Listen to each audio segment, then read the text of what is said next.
Olá, meu irmão, minha irmã, boa tarde a todos. É um prazer e uma alegria muito grande podermos nos conectar pela primeira vez aqui na Web Rádio Glórias de Maria. Eu, Diácono Luciano, estarei com vocês todas as semanas, nas tardes e sextas-feiras, com o programa Um Olhar sobre a Bíblia, nesse olhar sobre a Palavra de Deus. Serão momentos para conhecermos melhor a nossa fé, a nossa igreja e, por que não dizermos também, o nosso Deus. Momentos nos quais poderemos mergulhar no insondável mistério daquele que nos gerou e acompanha como Pai no decorrer da nossa história. Será 1 hora só de encontros semanais, todas as sextas-feiras, das 13 até as 14 horas nós estaremos juntos. Nesses nossos encontros, vamos nos debruçar sobre as Sagradas Escrituras. Conheceremos um pouco sobre os seus escritos e escritores. E nos maravilharemos com toda a obra dos escritos inspirados por Deus. Obra também de homens e mulheres que se dignaram colocar por escrito as suas experiências de fé em um Deus que se revela na história, gerando assim a Tanakh, que conhecemos como Bíblia. Venha você também conosco. Vamos tirar o pó da nossa Bíblia, o cheiro de mofo, por ficar tanto tempo, tantos anos fechadas em nossas estantes. Tornemo-nos católicos praticantes, a isso convidamos cada um, conhecedores da Palavra de Deus. Convide também os seus amigos, divulgue esta rádio, que é de todos nós. Estamos no ar 24 horas por dia. Vocês nos encontrarão no endereço eletrônico www.gloriasdemaria.site. Isso escrito tudo minúsculo, tudo junto. Também você pode instalar o nosso aplicativo, indo lá no Google Play Store e procurando pelo aplicativo Rádio Glórias de Maria. Será um prazer estarmos juntos para o estudo dessa porção semanal da Palavra de Deus. Vamos em frente, nesse primeiro de muitos encontros que nós teremos pela frente. Quanto tempo também o Senhor me esperou, nas tardes encontrou saudade em meu lugar, mas ao me ver na estrada ao longe voltar, num salto se alegrou e foi correndo me encontrar. E não me perguntou nem por onde eu andei dos bens. Muito bem, caro ouvinte, caro irmão, cara irmã, bem-vindos então à nossa web rádio. E hoje então nós começamos com o nosso programa Um Olhar sobre a Bíblia. Nesse nosso primeiro encontro, esse encontro no qual nós vamos estar fazendo uma introdução a todo o nosso trabalho, a toda a Bíblia, nós convidamos você, a sua família, todos aqueles que queiram se juntar a nós, escutando a rádio, com música boa e com os programas maravilhosos que foram escolhidos para cada um de vocês. Hoje, então, começamos a fazer essa nossa introdução sobre o mundo bíblico, o universo bíblico. Temos aqui uma Bíblia em nossa mão e para que nós possamos começar a descobrir como que ela foi feita, como que ela chegou às nossas mãos, como ela se encontra nos dias de hoje. Para isso, nós vamos começar com essa nossa introdução falando sobre o universo bíblico, para que depois, quando nós já conhecermos um pouco mais sobre isso, aí então possamos tomar as nossas Bíblias, abri-la e começar então a estudar livro por livro o que a Bíblia tem a nos dizer. A Bíblia é o livro mais conhecido do mundo inteiro. Segundo a Sociedade Bíblica do Brasil, ela já foi traduzida, isso cálculos do ano passado, para 2.935 línguas diferentes. A Bíblia já foi encontrada escrita talhada na pedra, escrita sobre folhas de papiro. Ela já foi registrada em pergaminhos e também escrito nos corações humanos. Mesmo assim, continua um livro desconhecido. Muita gente a tem em casa, mas não a abre. Muitas pessoas costumam deixá-la em cima de uma pequena mesa, aberta muitas vezes no Salmo 22 ou 23, dependendo da tradição da Bíblia que você tem na sua casa. Se for uma Bíblia católica, no 22, ou protestante, no 23, nós vamos entender isso também no decorrer dos nossos encontros semanais, onde nós vamos conversando um pouquinho mais sobre esses detalhes. A Bíblia muitas vezes é utilizada como um amuleto, ela fica aberta lá no Salmo, como se dessa forma ela pudesse nos trazer uma proteção. Muita gente tem em casa, mas não a lê. Outros gostariam de lê-la, mas não sabem como fazer, como começar. Alguns fazem um tipo de sorteio, pegam a Bíblia e abrem em qualquer página que cair e acham que dessa forma vão saber o que aquele livro tem a lhe dizer para aquele dia de hoje. É claro, a Bíblia é um livro sempre atual, ela sempre traz respostas, porque é uma Bíblia que não está, é uma leitura que não está presa no tempo ou no espaço. É uma escrita que foi primeiramente oralmente transmitida através da fé de muitas pessoas. Por isso, a leitura da Bíblia, mesmo que nós a pegamos e leiamos o mesmo trecho várias vezes em épocas diferentes, sempre ela nos trará algo de diferente, coisas novas e velhas. É como um baú, Jesus já o dizia, de onde nós tiramos coisas novas e coisas velhas. Hoje em dia, a Bíblia desperta cada vez mais o interesse do povo cristão, especialmente nos círculos bíblicos, onde ela orienta a reflexão sobre a vida. É nos livros, nas páginas da Bíblia, que nós vamos muitas vezes procurar respostas para os nossos problemas atuais. Problemas esses que também estavam sendo vividos por aqueles que escreveram, por aqueles que se debruçaram sobre essas páginas para escrevê-la e para fazer com que ela chegasse até as nossas mãos. Mas algumas perguntas nós poderíamos levantar, elencar para esse nosso programa. A primeira delas é: de onde vem a Bíblia? Talvez uma segunda pergunta: quem a escreveu? E mais importante, quando ela foi escrita? Porque ela é um livro tão importante para a nossa vida hoje, para a vida do homem, para a vida da mulher de fé, para aqueles que creem. São essas, geralmente, as primeiras perguntas que surgem quando alguém resolve compreender a Bíblia, ler a Bíblia. Ela não é um livro como qualquer um outro livro. Ela traz algo maior dentro de suas páginas. E esse algo é a experiência de fé de um povo sobre seu Deus, a respeito do seu Deus. Mas quem foi esse povo da Bíblia? Quem foram esses que escreveram, que colocaram por escrito essas palavras nessas folhas que chegam até as nossas mãos hoje? A Bíblia, ela surge no meio de um povo do Oriente Médio, lá no extremo Oriente, lá onde nasce o sol. Hoje, nós chamamos esse povo de o povo de Israel.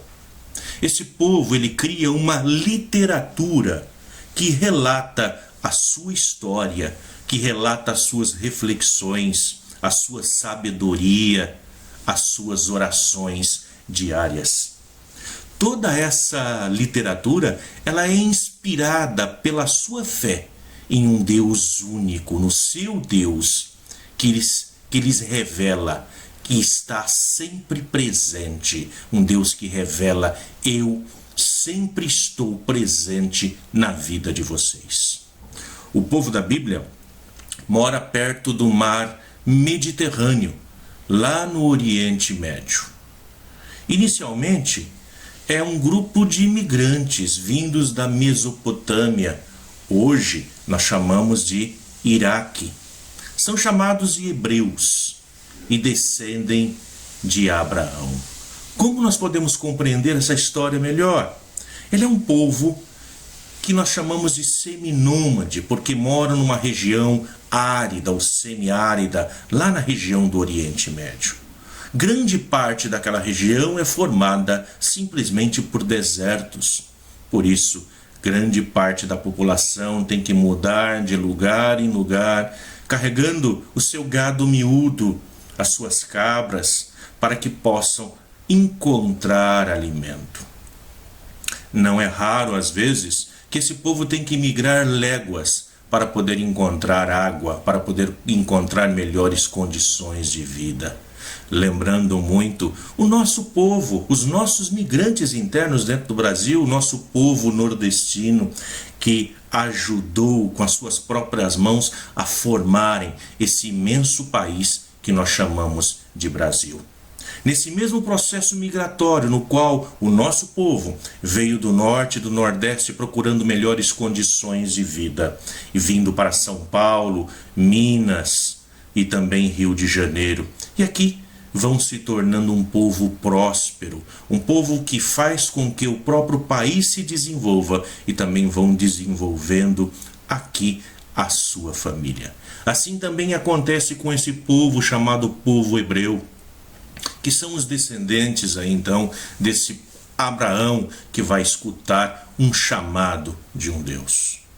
Muita gente, portanto, quer se tornar dona da terra onde moram esses hebreus. Os cananeus são outros moradores de lá. A chamam de Canaã. Portanto, na nossa Bíblia nós vamos encontrar muitas referências a esse lugar, o povo de Canaã, a terra prometida e tantos outros nomes que vai ser dado a essa terra, chegando finalmente a receber o nome de Israel, também conhecido hoje, também chamado de Palestina.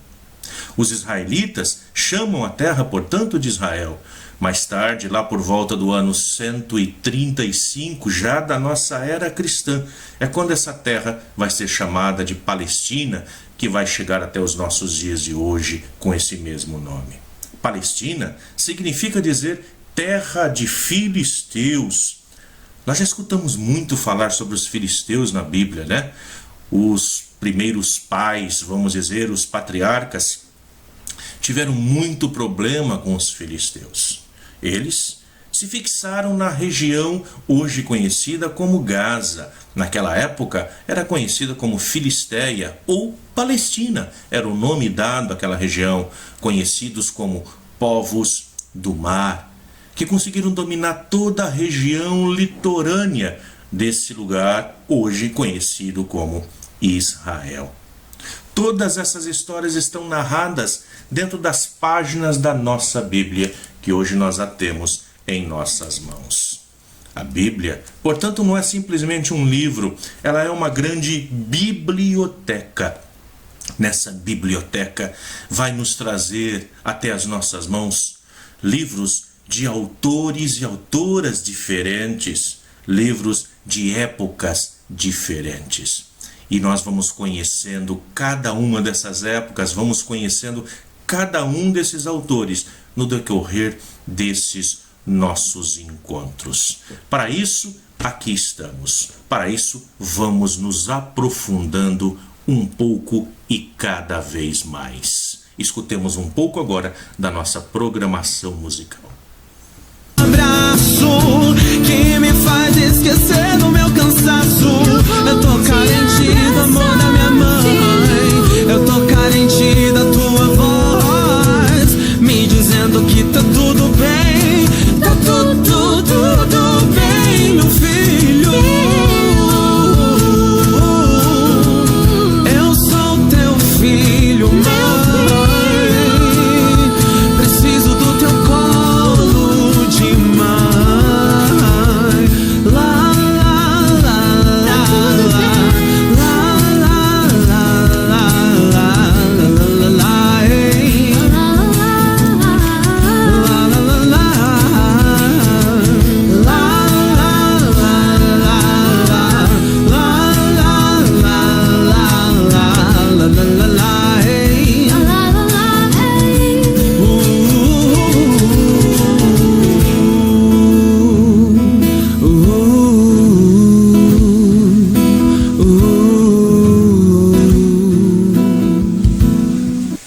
Muito bem, aqui estamos nós. Vamos falar então agora sobre os patriarcas. Nós muitas vezes escutamos falar sobre eles, mas não sabemos quem são, quem foram esses patriarcas.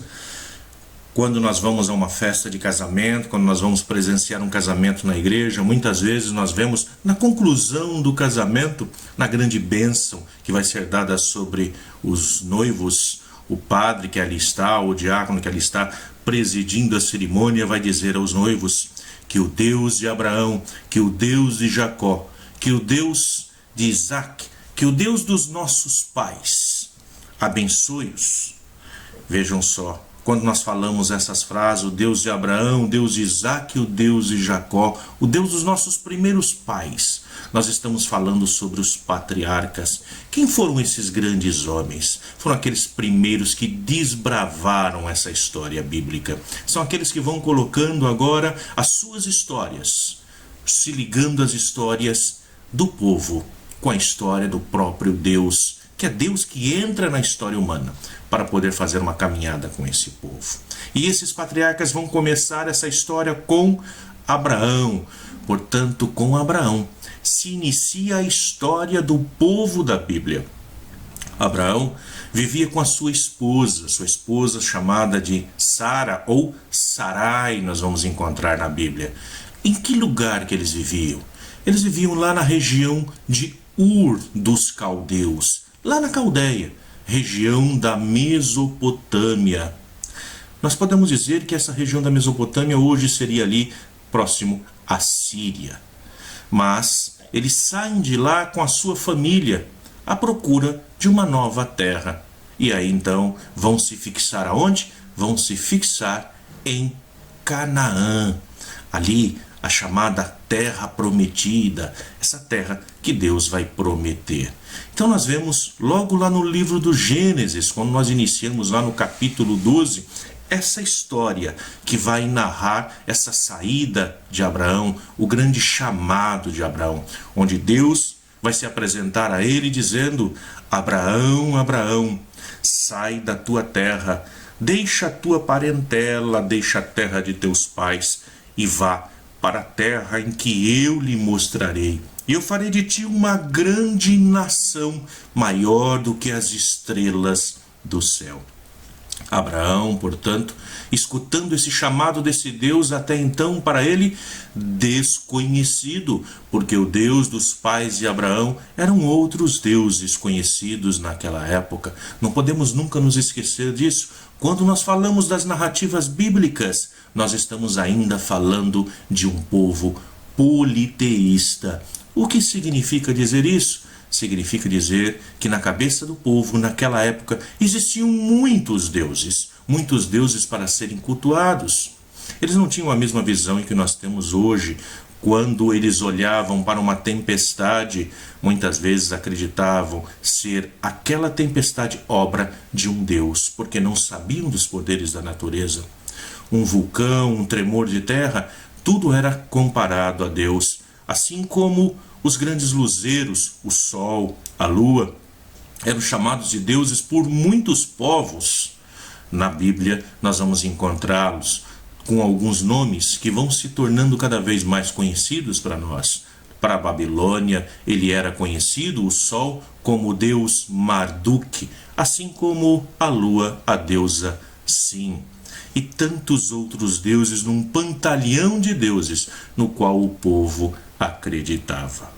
Muitas vezes, ainda nos dias de hoje, nós vivemos ainda nesse mesmo tipo de pensamento. Nem todos conseguiram evoluir nesse pensamento de que só existe um Deus. E muitos, mesmo dizendo que existe um só Deus, ainda assim depositam a sua esperança em outros deuses. Ou seja, por que não, né? Vamos acender uma vela para Deus e talvez uma outra para um outro Deus. Na necessidade, muitas vezes se recorre a tantas outras soluções que nos parecem mais rápidas. Isso também é acreditar em outros deuses. Esse Abraão, portanto, ele vai escutar o chamado desse Deus até então desconhecido, e ele o segue. Isso se dá lá pelos anos de 1850 a.C. Então vejam só, aproximadamente 1850 anos antes de Cristo, começa, portanto, esse processo migratório de Abraão e da sua família, que deixam a região de Ur dos Caldeus, lá próximo à Síria, e se dirigem para uma nova terra em que Deus está indicando. E essa terra será a terra de Canaã. Em Canaã, ao chegar lá, vão nascendo os filhos, os netos. A família vai se multiplicando. Novamente faço alusão ao nosso povo, que também migra de outros territórios em busca de melhores condições de vida. E a família vai crescendo. Quantos não deixaram suas esposas, sua família e vieram em busca de melhores condições de vida e aqui acabaram desenvolvendo uma outra família e nunca mais voltaram para o lugar de origem? Assim também com esse povo, assim também com esse Abraão, que agora vem para essa terra prometida. E aqui, em Canaã, ele vai então estabelecendo a sua família. O seu povo passa a crescer. Abraão, Isaque e Jacó são os chamados patriarcas. Eles são os primeiros pais e fundadores do povo da Bíblia. Então, essa descendência de Abraão.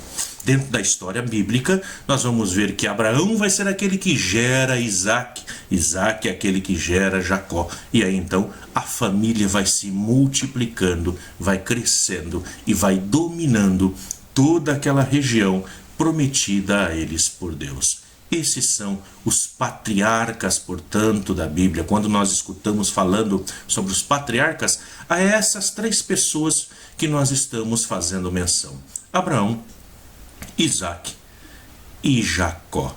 Quando nós escutamos dizer que Jesus, ele é filho de Abraão, Isaque e Jacó, o que nós estamos dizendo com isso? O que a Bíblia diz com isso?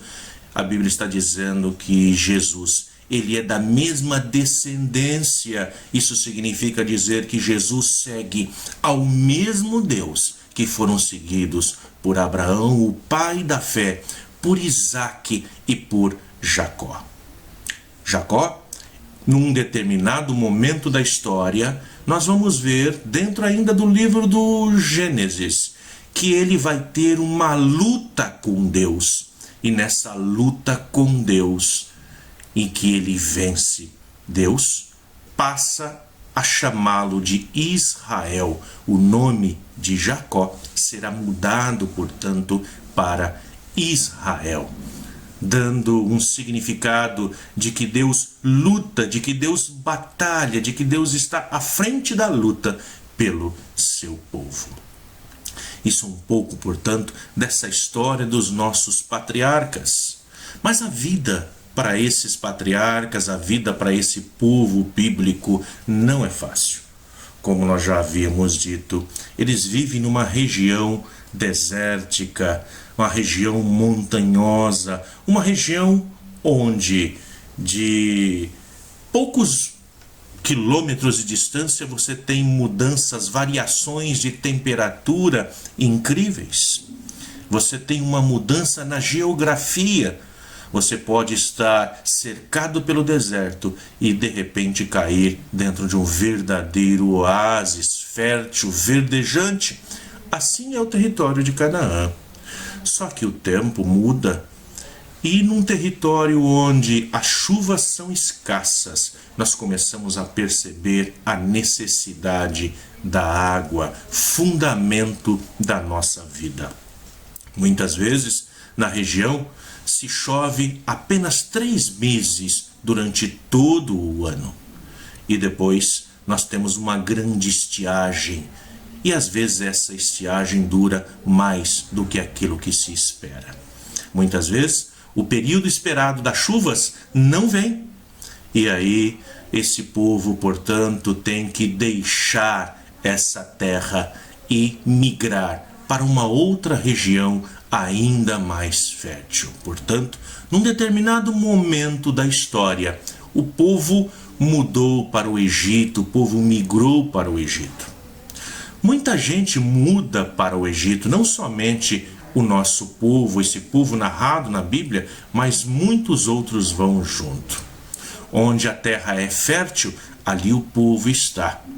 Em Canaã, por ter sido castigada com as fortes secas, agora então também esse povo, se unindo a um outro multidão de povo, vão migrando para o Egito. Entre eles, nós podemos dizer que estão Jacó e toda a sua família. E vão acabar parando, portanto, nas terras, nos vales do Egito, nas estepes do rio Nilo, onde ali tudo que planta dá. Essa época dessa grande migração para o Egito, nós podemos datá-la da época do grande faraó Ramsés. Nessa fase é um momento em que grandes trabalhos estão sendo feitos no Egito, grandes construções estão sendo feitas no Egito, e por isso está se contratando, se precisando de mão de obra.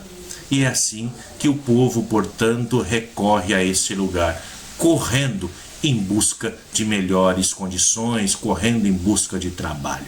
Assim como também aconteceu aqui em São Paulo, durante um determinado momento, das construções das grandes rodovias, como por exemplo Anchieta, Imigrante, Bandeirantes e tantas outras, onde as pessoas vindo do norte e do nordeste deram a sua vida nessas construções. Muitos acabaram morrendo soterrados, muitos acabaram sendo aí, podemos dizer, escravizados do próprio sistema, escravizados pelo serviço, pelo trabalho e muitas vezes sendo bem pouco remunerado.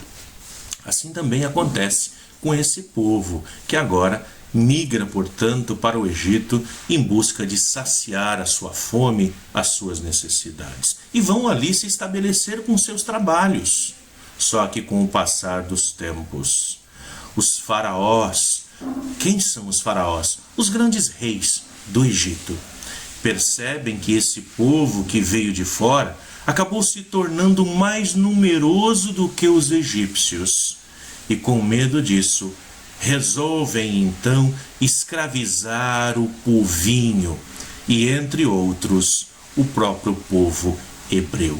Esses que desceram com Jacó, esses que se estabeleceram lá na terra do Egito.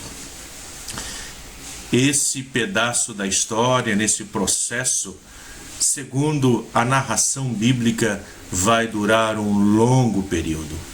400 anos de escravidão esse povo vai enfrentar no Egito. Por 400 anos vão trabalhar ali, passando de geração em geração, sempre na esperança de poderem retornar para suas terras, sempre na esperança de poderem ter novamente o direito a uma vida melhor. O povo luta pela sua libertação. Um povo que, outrora escravizado, agora se coloca novamente nesse caminho de retorno para a terra prometida. O sol brilha no horizonte e, portanto, esse povo quer se libertar dessas suas algemas. Surge então no meio do povo um líder que chefia um movimento de libertação. E com a ajuda de Deus, o povo vai escapar, fugir da opressão dos reis do Egito. Esse líder que vai surgindo no horizonte é Moisés. Moisés é esse, portanto, que vai fazer com que esse povo escape, é esse que vai perceber aí as dificuldades, é esse que vai compadecer-se do povo.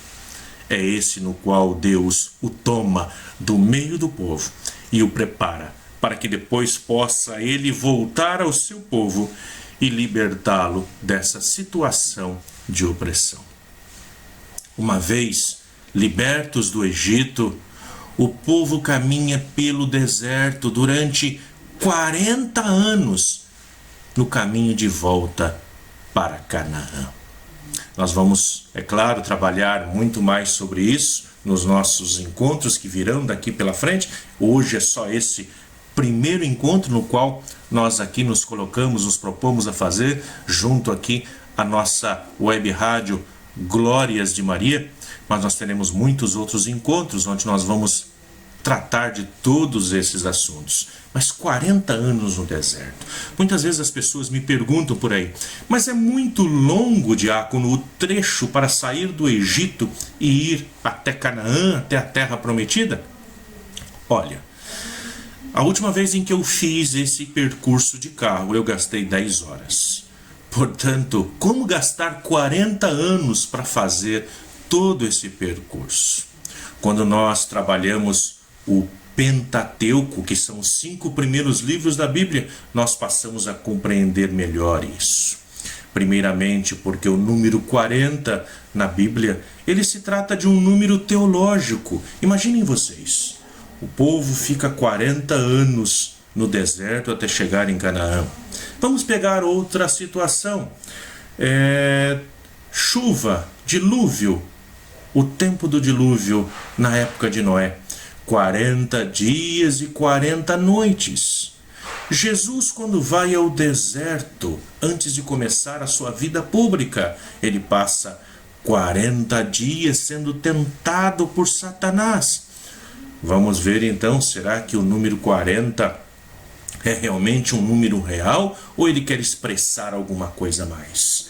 A Bíblia trabalha com questões também teológicas. Ela não está interessada somente em levar até nós a história como ela foi, mas a catequese que está por trás da história. Portanto, o número 40 tem uma conotação muito maior. 40 era a durabilidade de uma vida. 40 era a totalidade dos dias vividos. 40 era o número de anos com que uma pessoa morria de velhice, vivendo em situações extremas, como é a situação de viver em lugares desérticos. Portanto, 40 significa uma geração, significa uma vida completa vivida. Isso significa dizer que o povo caminha pelo deserto durante toda uma geração e que aquela geração que saiu do deserto, que saiu do Egito e caminhou pelo deserto, essa geração não chegará até Canaã. Mas quem chegará serão os seus filhos, a nova geração. Porque a antiga geração, ela traz os seus vícios, ela traz consigo os seus deuses, ela traz consigo todos os seus problemas.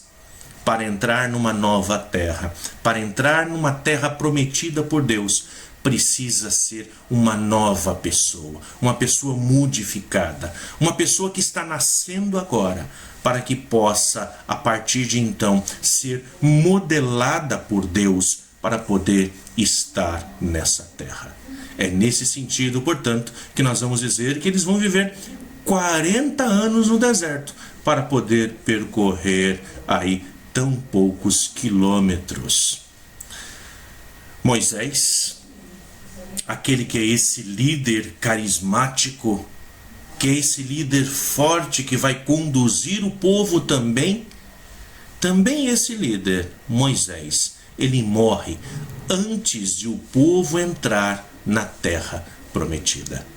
Quando nós estivermos lendo lá no livro do Deuteronômio, lá no último capítulo, nós veremos essa narrativa onde Deus, agora estando ali às portas de Canaã, Deus chama Moisés para que suba com ele ao monte. E lá de cima vai ser mostrado a Moisés toda a terra prometida.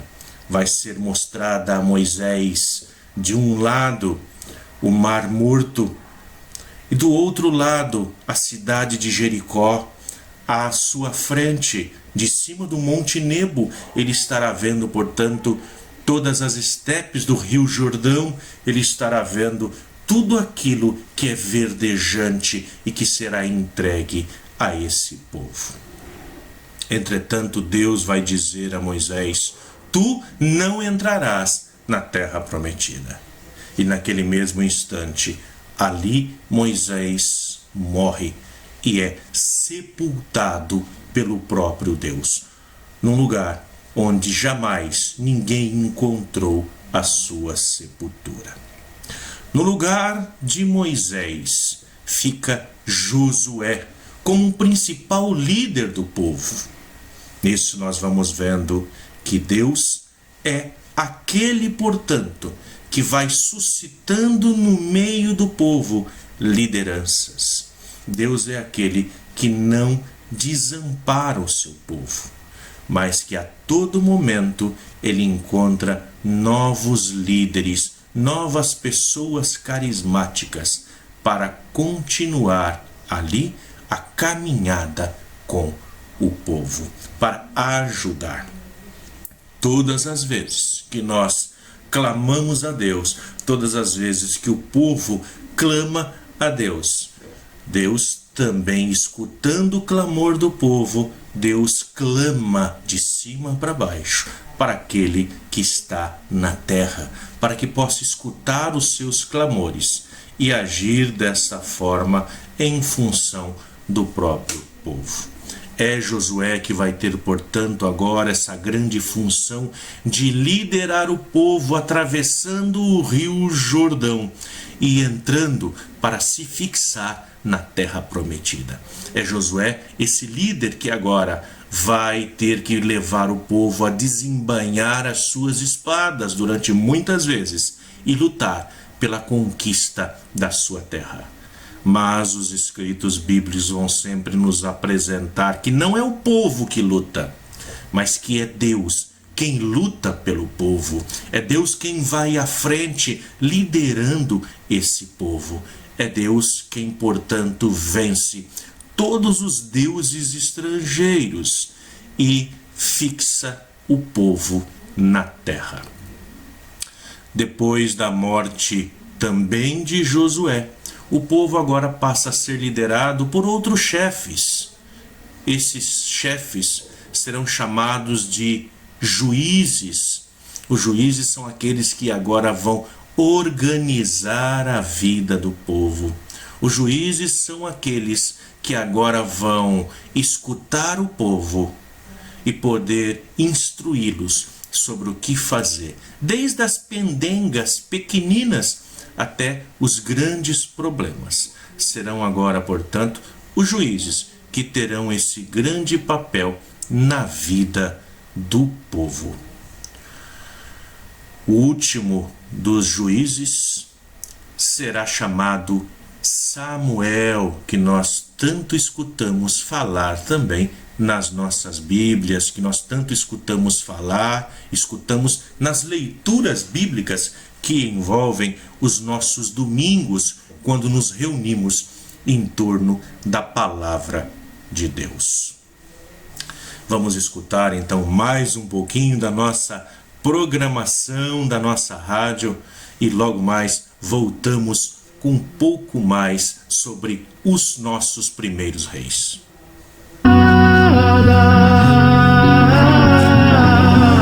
Não quero as honras, nem quero riquezas, quero me esconder. Eu prefiro o paraíso, concedei-me o convívio dos eleitos. Eu sonho com o céu a todo tempo.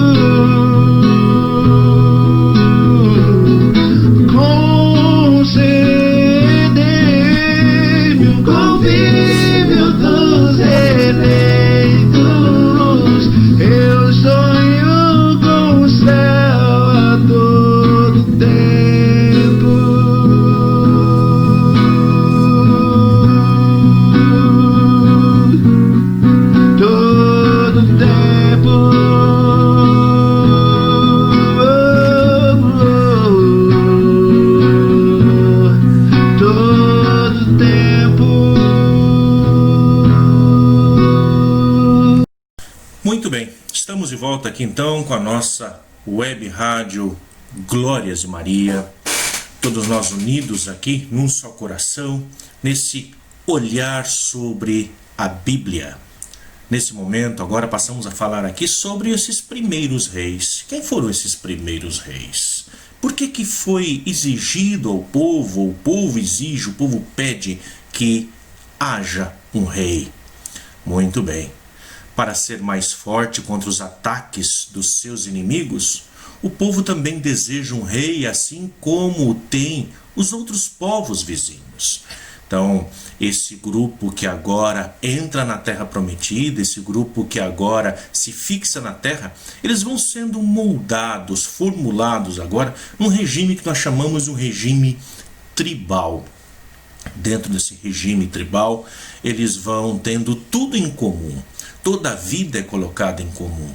Um vive ajudando ao outro. Tudo aquilo que eles produzem tem que ser dividido igualmente por todos eles. Isso assim se faz. Isso vai aturar aí por volta de 250 anos.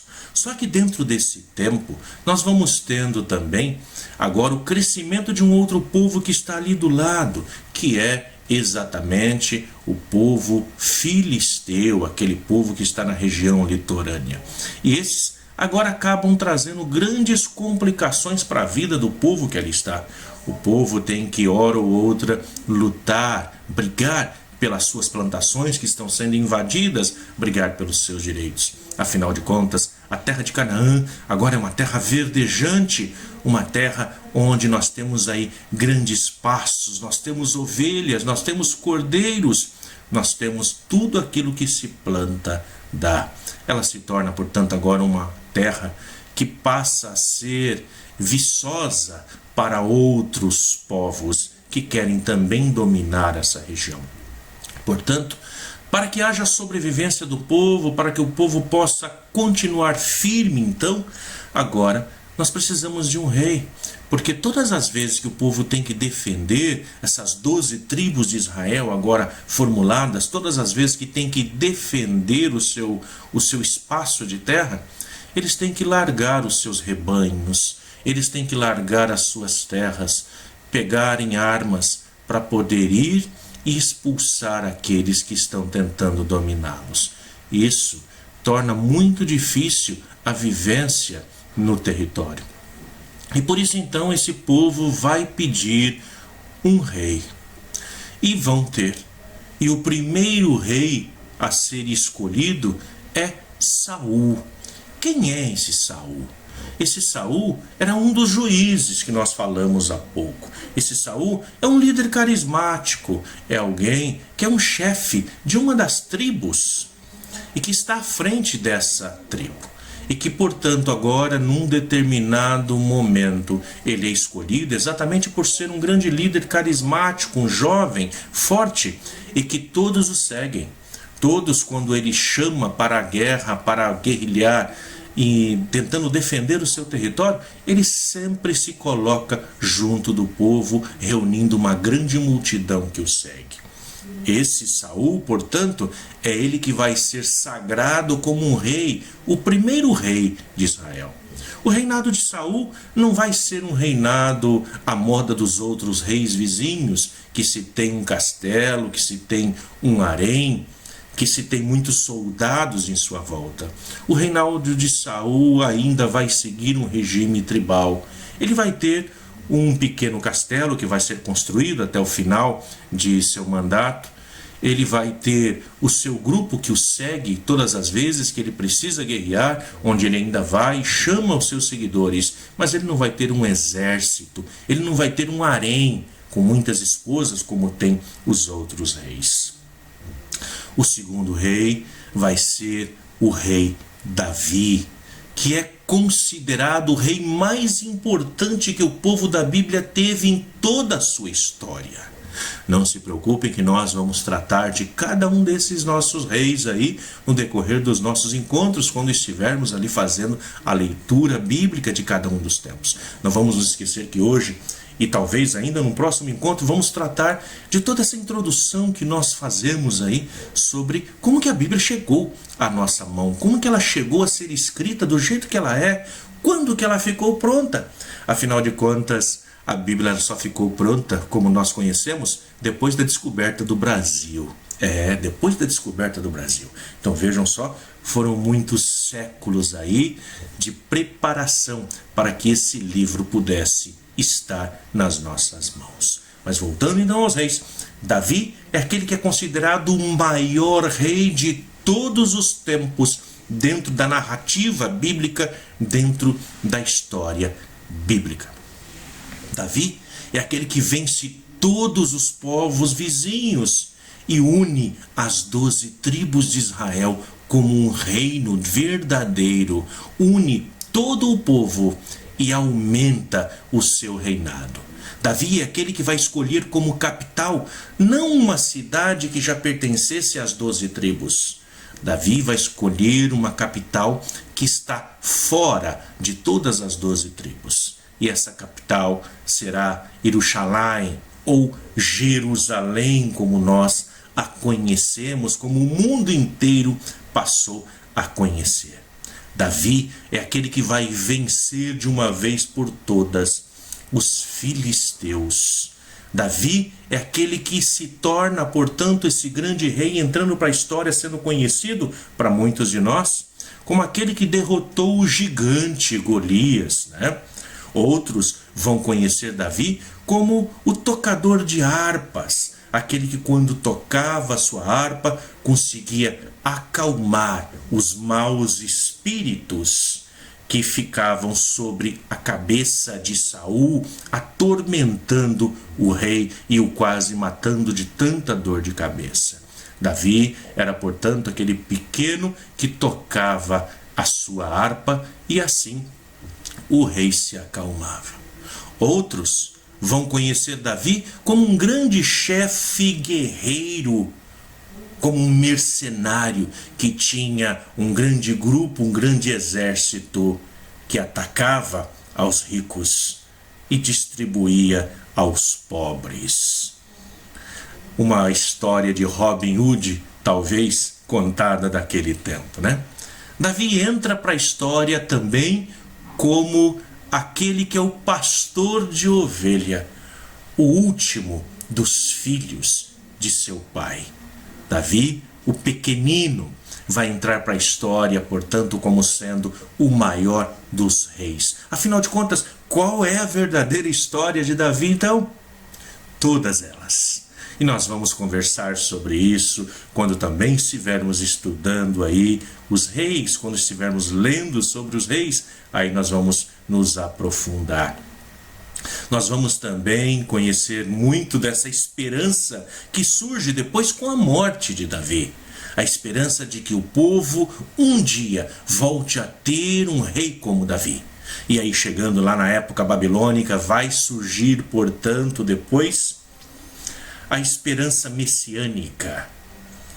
A esperança de que Deus enviará um mensageiro, Deus enviará alguém que vai novamente reunir o povo e que esse alguém seria da casa de Davi, sucessor de Davi, e que esse alguém seria um grande Messias, né? Hamashia. E aí nós vamos dizer que esse Messias é Jesus. Nós vamos dizer que é ele, aquele o qual ele preenche todos os requisitos que foram pregados no Antigo Testamento sobre o Messias. E aí nós dizemos que Jesus é, portanto, da casa de Davi. Como da casa de Davi? Os nossos evangelistas vão dizer que Jesus é filho de Davi. Mas como filho de Davi, se ele era filho de José? Como pode ser isso? Se Davi já havia morrido há muito tempo? Muitas vezes escutamos essa pergunta por aí. E é exatamente por dizer que Jesus é da descendência de Davi, portanto, da casa de Davi. E então é aquele que vem para ser o Messias e que vai restaurar o reino de Israel, assim como aconteceu com Davi. Então essa é a grande esperança, portanto, em que vai unir aí o povo. E aí, então Davi vai entrar para a história como esse grande rei. O terceiro rei nós vamos ver, portanto, que é um dos filhos de Davi, e é Salomão. Salomão, ele vai reinar ali por volta do ano 900 antes de Cristo. E qual a grande importância de falar dessa época? A grande importância é que é durante o reinado de Salomão que surgem os primeiros escritos da Bíblia. Antes, as histórias do povo eram transmitidas boca a boca, de pai para filho. Agora, no tempo do reinado de Salomão, parte dessas histórias começa a ser colocadas por escrito. Passam a ser, portanto, agora escritas durante esse tempo para que o povo possa poder ler. Ah, mas significa então que toda a Bíblia foi escrita na época de Salomão? Não, simplesmente alguns escritos começam a ser colocados aí. Como que a tradição então chegou até aí? Vejam só, nós estávamos falando de Abraão há pouco. E Abraão, nós contávamos que iniciou sua caminhada por volta de 1850 a.C. É somente agora, por volta do ano 900, tantos séculos depois, é que a história de Abraão passa a ser escrita. Toda a tradição até agora era transmitida oralmente. No hebraico chama-se isso de Torá Be'al-Pé, ou Torá boca a boca. Torá, a palavra de Deus, boca a boca. O povo se reunia, as famílias se reuniam em torno da refeição, em torno do sábado, e ali se contavam as histórias, as grandes histórias bíblicas. A família se reunia na Páscoa, o Pessá, e ali também era feito um processo, uma celebração, no qual o filho mais novo perguntava ao pai por que aquela noite era diferente de todas as outras. Por que naquele momento tinha que ser diferente de todos os outros momentos? E aí então o pai ia respondendo, o pai ia dizendo ao filho o que acontece, e a história ia sendo transmitida de pai para filho.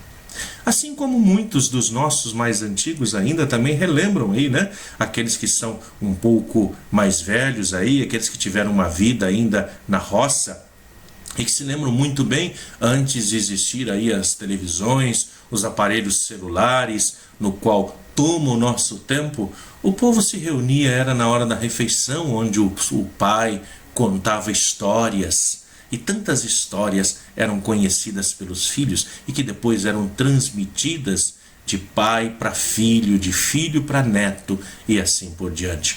Assim também essas histórias passaram a ser conhecidas. Portanto, nós vamos ter aí um pouquinho dessa história, um pouquinho de como se deu aí esse processo, portanto, aí dos nossos reis. Escutemos mais um pouquinho da nossa programação musical. Em direção à santidade, o reino dos céus é dos violentos.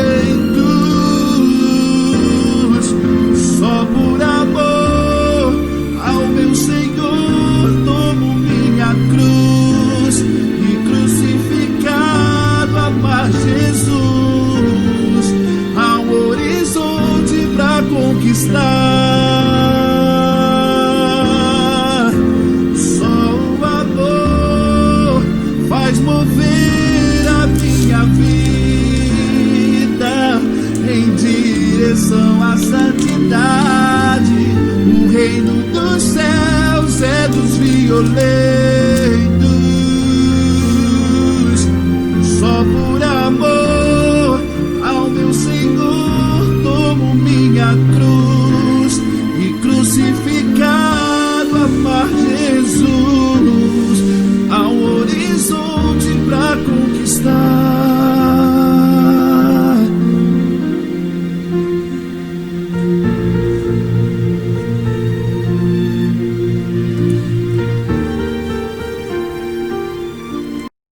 Muito bem, então. Então, o que acontece com esse grupo de reis? Em um determinado momento da história, eles vão brigar entre si e nós vamos ter, então, uma divisão do reino. Essa divisão do reino é muito importante para nós compreendermos que isso vai influenciar muito nos escritos da Bíblia. Muitos livros vão ser escritos agora tanto de um lado como do outro. Então, o que acontece com essa divisão do reino? Depois da morte do rei Salomão, há muitas lutas políticas e brigas. O povo de Israel, eu costumo dizer sempre, a terra é santa. Não vamos esperar isso do povo, né? O povo também deveria ser santo, mas a terra nós sabemos ser santa. Então, uma vez que o reino está dividido, começa a ter essas brigas políticas. O reino acaba dividido em dois, que será o reino do norte. O reino do norte, que vai ficar agora na região onde é a mais fértil de Israel. E essa região do norte é a região que não quer aceitar o filho de Salomão como rei. Então ela vai ficar com o nome de Reino do Norte, ou vai passar a ser conhecida como Israel. E depois nós teremos aí o Reino do Sul, que fica fiel à família de Davi, que fica fiel a esse reinado agora, que passa a ser chamado de Reino de Judá. Então nós vamos ter aí essa divisão do reino. 2 reinos agora. 12 tribos, elas estão divididas, mas não igualmente. 10 tribos vão ficar para o reino do norte e 2 tribos ficam ao reino do sul. E aí vai começar um processo agora de grandes dominações. Porque uma vez em que o reino está dividido, Israel já não tem mais o mesmo poder de defesa que tinha anteriormente. Israel já não consegue mais se manter como se mantinha antigamente. Quanto maior, mais unido o reino, mais difícil fica para se ter invasões. Uma vez que o reino agora é dividido, então as invasões agora começam, esse povo começa a enfrentar muitas dificuldades. O reino do norte, principalmente, que é um reino onde nós temos as grandes plantações, é um reino onde constantemente passa a ser invadido por outros povos que querem dominar aquela região. Mesmo porque é uma rota de passagem para o povo. Muitas vezes nós escutamos as pessoas nos questionando e perguntando: mas por que o pessoal briga tanto por conta daquela terra? Alguns dizem: mas é por conta do petróleo que existe lá?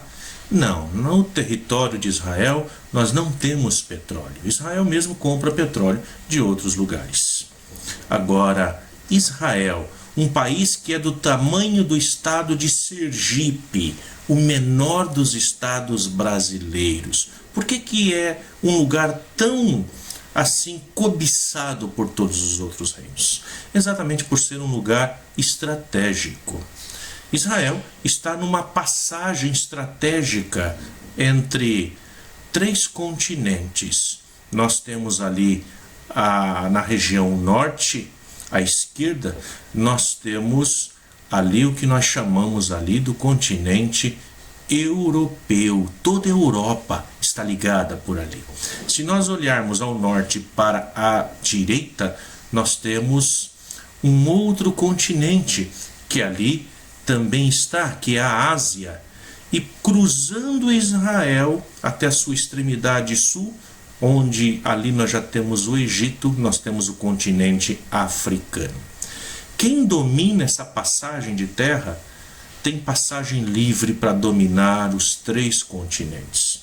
Então essa é a grande questão ali de pano de fundo para todas essas brigas, para todas essas lutas. Então nós vamos ter um processo muito grande de dominações que vai se alastrando sobre esse povo.